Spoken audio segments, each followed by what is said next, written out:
Welcome to Mo's World, the baseball podcast. We're excited to bring you another episode where we chat about baseball like a group of friends hanging out at the bar. Awesome. Your feedback is important to us, so please feel free to share your comments. If you enjoy the podcast, please spread the word to your friends. Also, if you enjoy the podcast and like to follow along, we have created a graphic view of the transcript that can be viewed on our YouTube site. Check it out and also subscribe.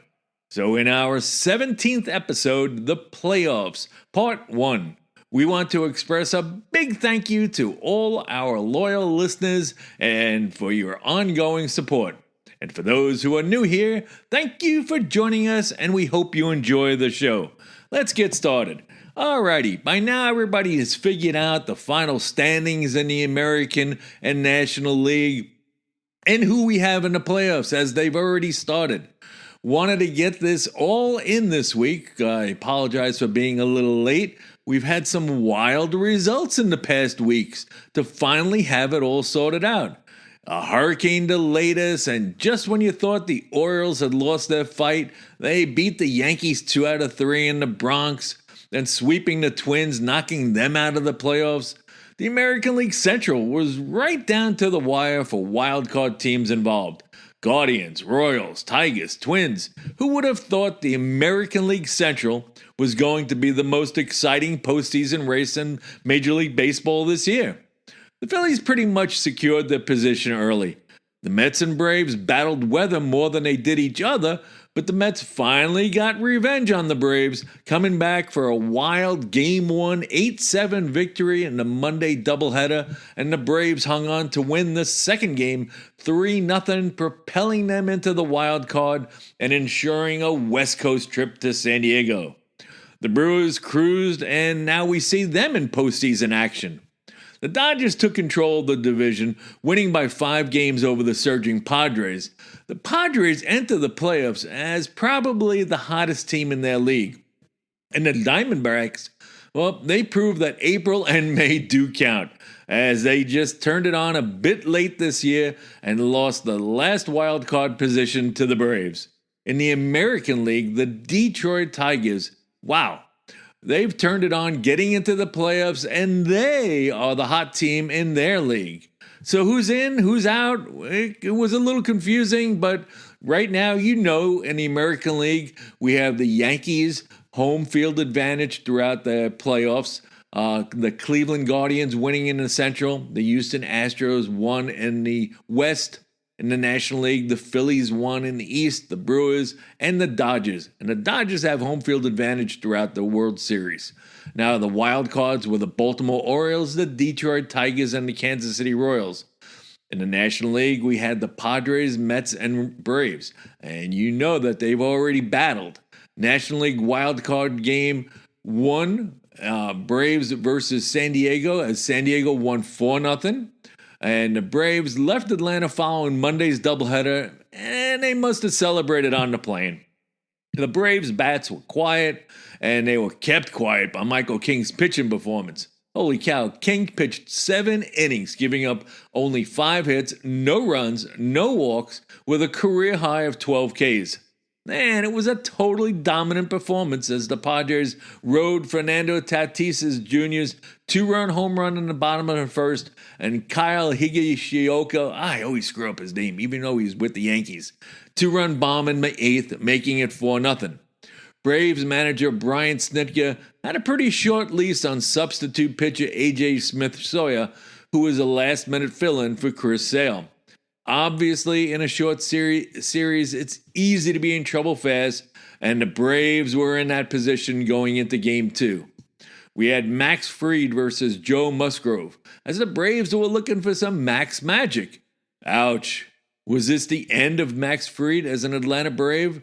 If so, I'm sorry that it ended this way. The Braves imploded early, and the Padres took a commanding 5-2 lead, cruising into the 8th inning. Michael Harris II tried to close the gap with hitting a 2-run home run in the top of the 8th, bringing the Braves back to 5-4. but the Padres held off the Braves to eliminate them and win the series. Now the hot Padres take on the Dodgers as what is a highly anticipated series. In the National League other wild card game, we saw the Mets taking on the Brewers in Game 1. Wow, the Mets came back for another come-from-behind theme win. After the Brewers took an early 2-0 lead on some sloppy Luis Severino pitching, the Mets counted with 3 runs of their own in the top of the second, making it 3-2. Jesse Winker's triple was the big hit that inning, scoring 2. And leading up to the top of the 5th with the Brewers regaining the lead at 4-3, saw the Mets wake up. With 4 consecutive 2-out hits, the Mets put 4 runs on the board, taking a commanding 8-4 lead as the Mets held on to win Game 1. Game 2 saw Sean Manaea starting for the Mets up against Frankie Montas of the Brewers. Now, the funny thing is, these two were Oakland teammates as recent as 2021. Oakland continues to dump players that, are picked up by everybody, and they still had a decent team this year, too, Oakland. Okay, getting back. The Mets jumped out early in this game, scoring one in the top of the first, and then picking up 2 in the second inning, taking a 3-1 lead.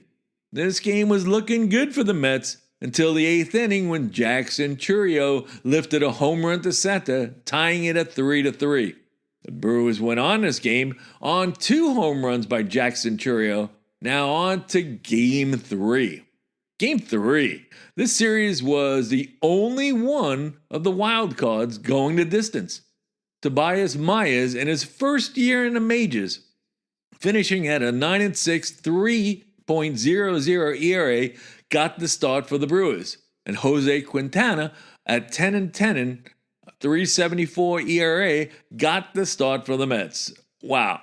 Quintana went 6 innings, giving up only 4 hits, 0 runs, 1 walk, and 5 Ks. A great effort. And the Brewers got 5 innings out of Myers, who only gave up 2 hits and had 5 Ks. Great starting pitching performances on both sides in this game. And when the Brewers took the lead in the 7th inning on a home run by Sal Frolic, making it 2-0, it was looking good for the Brewers. But against Devin Williams in the top of the 9th inning, Pete Alonso launched a 3-run home run to right center field, giving Mets the lead. A rare blown save by Williams, and the Mets added another run on a Starling Marte single, making it 4-2 and a series-ending win. That was an exciting series. Now, the American League wild card game between the Kansas City Royals and the Baltimore Orioles. This was pitching duel city. I mean, you can either say that both teams weren't hitting, but we know the Orioles haven't been hitting. But the Royals have depended on good pitching all year long, and they didn't disappoint. Winning Game 1 in Baltimore, they opened up with a good old pitching duel as the Royals' Cole Reagans locked up against the O's' Corbin Burns. Reagans went 6 crisp innings, throwing only 80 pitches, giving up 4 hits, no runs, no walks, with 8 Ks. And Burns, he went 8 innings for the Orioles, throwing only 84 pitches, giving up 1 run on 5 hits, with only 1 walk and 3 Ks. The Royals got to Burns in the top of the 6th with, who else? Bobby Witt Jr. Yep, ground ball single to left, scoring Michael Garcia, giving the Royals a 1-0 lead, which would stand for the win. Game 2 had Seth Lugo of the Royals going up against Zach Eflin. Another nice matchup here, as Eflin has been really a great pickup for the Orioles, especially in his last 5 decisions, going 3-2 with a 2.30 ERA. And all Seth Lugo has done this year is pitch consistent and be a Cy Young contender at 16-9, 3.00 ERA, throwing 206 2/3 innings. Another low-scoring game as the Royals hung on for a series-clinching 2-1 victory. The Royals now move on to take on the Yankees and the American League Wild Card Division Series of the Detroit Tigers and Houston Astros. Holy cow, Game 1, eventual Cy Young winner Tarek Skubal up against the Royals' Framber Valdez. This game highlighted what kind of season Scooble of the Tigers is having, as he threw 88 pitches in 6 innings, giving up 0 runs, 4 hits, 1 walk with 6 Ks. The Tigers hung on for the win as the Astros flirted with a comeback in the 9th. Framber Valdez was not too sharp, and his playoff woes continued as he threw 4 1/3 innings, giving up 7 hits, 3 runs with 2 walks and 3 Ks. Game 2 saw a surprising Tyler Holton of the Tigers at 7-2, 2.19 ERA, going up against Hunter Brown of the Astros at 11-9, 3.49 ERA. For his best year in the majors, it's amazing how fast you are on the edge in a short 3-game series. And in that game, the Tigers won 5-2. And game 2, definitely, the score was 0-0 entering the top of the 6th when the Tigers finally broke through and took a 1-0 lead. The Astros came back with 2 runs in the bottom of the 7th, taking a 2-1 lead. And all season long, the Tigers were known to honestly, we never knew what team would be showing up. But the top of the 8th, the Tiger Magic produced 4 runs and grabbing the lead 5-2. The Tigers used 7 pitches in holding off the Astros and took the series. Very surprising as they continue as the hot team and on to the Guardians. The second round will start on October 5th. That's tomorrow. So Saturday, we'll see the San Diego Padres at the Los Angeles Dodgers. And the first 2 games are in Dodgerville. And then we move to San Diego for 2 games, games 3 and 4. Then game 5 is back in Los Angeles. So as we move to the next round of the playoffs, another exciting series we have to look forward to is definitely the Padres-Dodgers.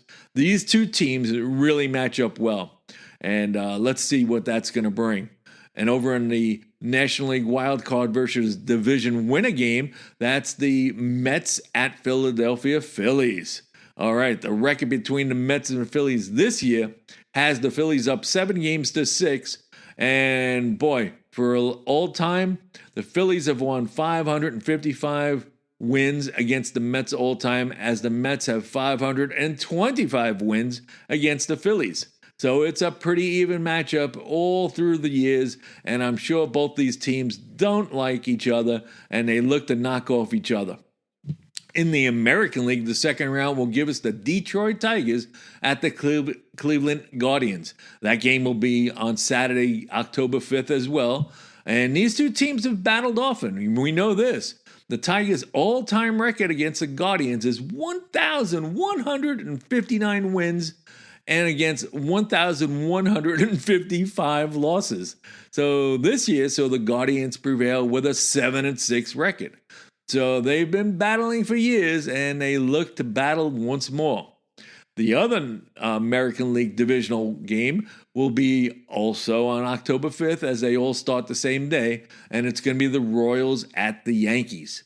And they have a long history between them, and if you're a younger fan, go check out my favorite reference site, baseballreference.com, and look at the history between these teams, especially in the late 70s and early 80s. This year, the Yankees were 5-2 against the Royals in the regular season, and, they have a rich competitive history. In the postseason, the Yankees are 9-8 against the Royals, winning 3 of 4 series. In case you're curious, they met way back in 1976, 77, 78, and 1980 when the Royals were the dominant force in the Western Division and the Yankees in the East. So we got a great opening round of the playoffs. Damn, the Mets and Tigers seem to be the hot teams. Let's see what happens going into round 2. I'm looking forward to round 2 because there's some great matchups. And this postseason really has no front runners. So anything can really happen. We saw that in round 1 with the Mets, Tigers, and Royals emerging as unexpected winners. So let's see if round 2 is going to be another surprising thing. The attendance, I love to see the postseason fans supporting their team. And most teams had awesome crowds. And the support, as we saw as much as 40,617 in Game 1 and 40,824 in Game 2 in Houston. Over in Camden Yards, we saw 41,506 Game 1, and then we saw 38,698 at Camden Yards, where attendance to me has been downright shitty for the Orioles. Why? Why were there so many empty seats in Baltimore in Game 2? What's going on there with the fan base? I don't know. I find it disappointing. I don't understand it. Now, the Brewers fans, they came out at 40,022 in Game 1 and 40,350 at American Family Field. And over in Petco Park, I mean, the Padres are killing it. You know, they enjoyed 47,647 fans coming out on Game 1. And then Game 2, they saw 47,705 support them. So, this is what I like to see. Now, the Royals and Orioles have had the most disappointing support of their fans this year. So, the Orioles are out, and let's see how the Royals fans support them in the next series against the Yankees. So, I apologize for the late issue of the podcast. This was a busy week as I was waiting on final games of the wild card to include them in the podcast. Plus, it was my son Raymond's birthday, so happy birthday to him as we took in the Thursday night football game between the Falcons and the Bucks. What a game that was, as Kirk Cousins set the all-time Falcons record of 509 passing yards and breaking Matt Ryan's record, who was being honored on that same night by the Falcons, entering him into the Ring of Honor. So I hope you enjoyed our 17th episode of Mo's World, the baseball podcast. Starting on the next podcast, we'll be moving to 2 podcasts per month. The first Friday of the month and the last Friday of the month. This month will be a bit different because I want to include the playoffs. Our next podcast will be released on Friday, October 25. So look for us then, as we will talk about the second half of the playoffs and the upcoming World Series. So thank you for listening, and please spread the word to your friends. In the meantime, whose world is it? It's Mo's World.